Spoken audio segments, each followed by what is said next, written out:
सैनिक संघटनेवर general counsellor आहे महाराष्ट्र राज्यावर.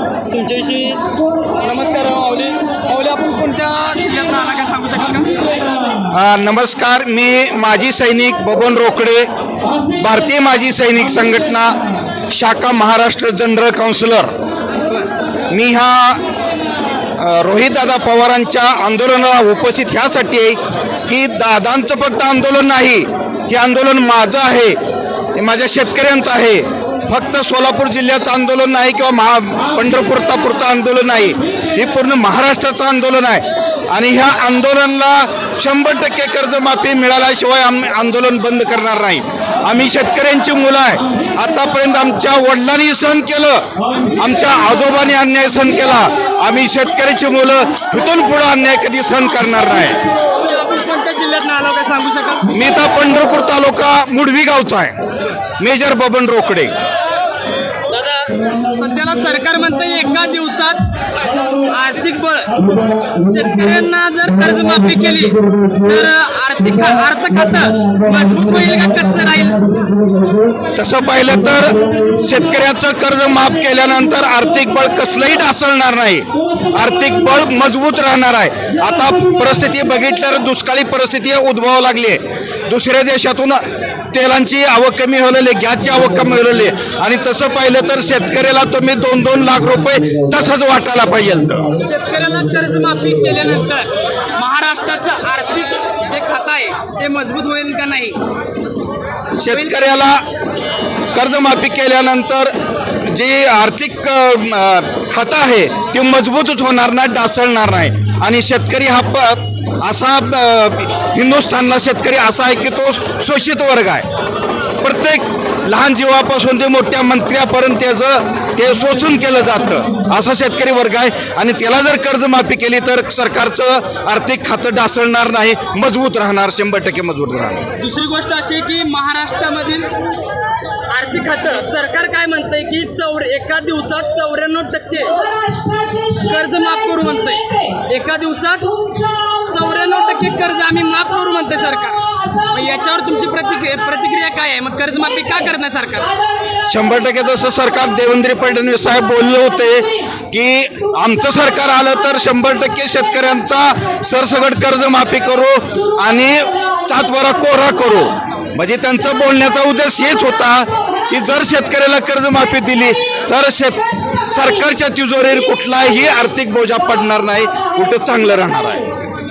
सरकार का करत नाही? कर्जमाफी केली पाहिजे का नाही? शेतकऱ्यासाठी कर्जमाफी ह्यासाठी करत नाही की शेतकऱ्याला नेहमी कर्ज घेतलं पाहिजे शेतकऱ्याने, आणि शेतकऱ्यांनी कर्ज घेतलं तर बँकाचा व्यवहार व्यवस्थित चालणार आहे. शेतकरीचा असा पक्ष आहे की बँकेतून कर्ज घेतो.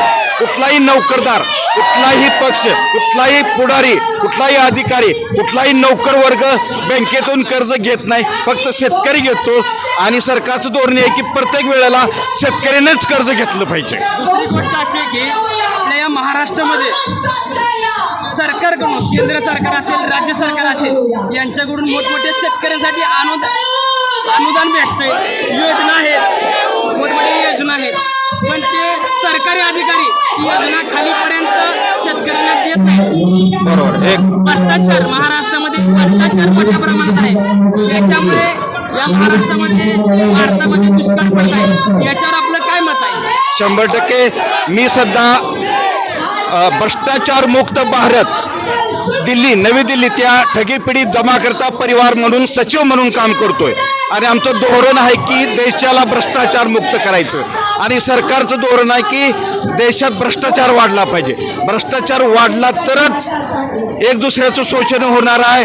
आणि मतदानच्या वेळी 50 रुपयाच्या 60 रुपयाच्या बाटलीवर पॅकवर शेतकरी किंवा गरीब वर्ग नाचणार आहे आणि ह्यांना मतदान देणार आहे. ह्यासाठी शेतकऱ्यांच्या गरीब मुलांना ते कर्जमाफी होऊ देणार नाही आणि शेतकऱ्याच्या आर्थिक मजबूत होऊ देणार नाही. म्हणून शेतकऱ्याचं सरकारचं हे धोरण आहे की गळीत लोकांना गळीतच ठेवलं पाहिजे, शेतकरी लोकांना आर्थिक दृष्टीनं मजबूत होऊ द्यायचं नाही, सरकारचं धोरण आहे. तुकाराम मुंडे साहेब त्यांची कामगिरी कशी आहे, काय वाटतं? मी माजी सैनिक आहे. जसं माजी सैनिकाला बॉर्डरवर काम करण्याची संधी मिळते तशी संधी माननीय तुकाराम मुंडे साहेबाला मिळालेली आहे आणि तुकाराम मुंडे साहेबांचं काल आम्ही मंगळवेढेमध्ये दूध आवश्यक आंदोलन केलं आणि मोठ्या संख्येने शेतकरी आणि दूध उत्पादक शेतकरी उपस्थित होते. तुकाराम मुंडे साहेबांच्या बोलायचं झालं तर कमीत कमी 1 तास मी बोलू शकतोय. तुकाराम मुंडे साहेबाला सरकारने बदली करू नये आणि त्यांचा पूर्ण 3 वर्षाचा काल पूर्ण व्हावा आणि त्यांना पूर्ण महाराष्ट्रातला बेसळ मुक्त महाराष्ट्र तयार करावा, तयार करू द्यावा अशी मी सरकारला विनंती करतो. माऊली, इतर अधिकारी काय करतात? आता एकच अधिकारी काम करतो, दुसरा अधिकारी काय करतात? मी प्रत्येक वेळेला कॉलेजमध्ये लेक्चरर म्हणून संवाद करतो.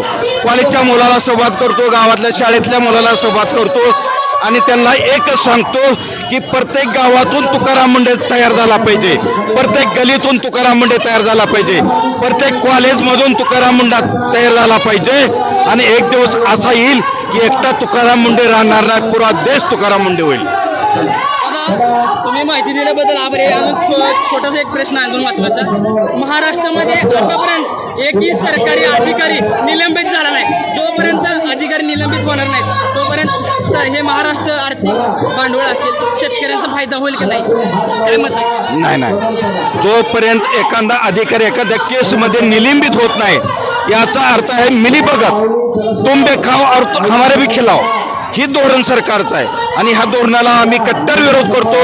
असल्या धोरणाला आम्ही बळी पडणार नाही. आम्ही शेतकरी अगोदर मी बोललो होतो, आमच्या आजोबांनी सण केलं, वडिलांनी सण केलं, आम्ही शेतकरी आता सण करणार नाही. धन्यवाद.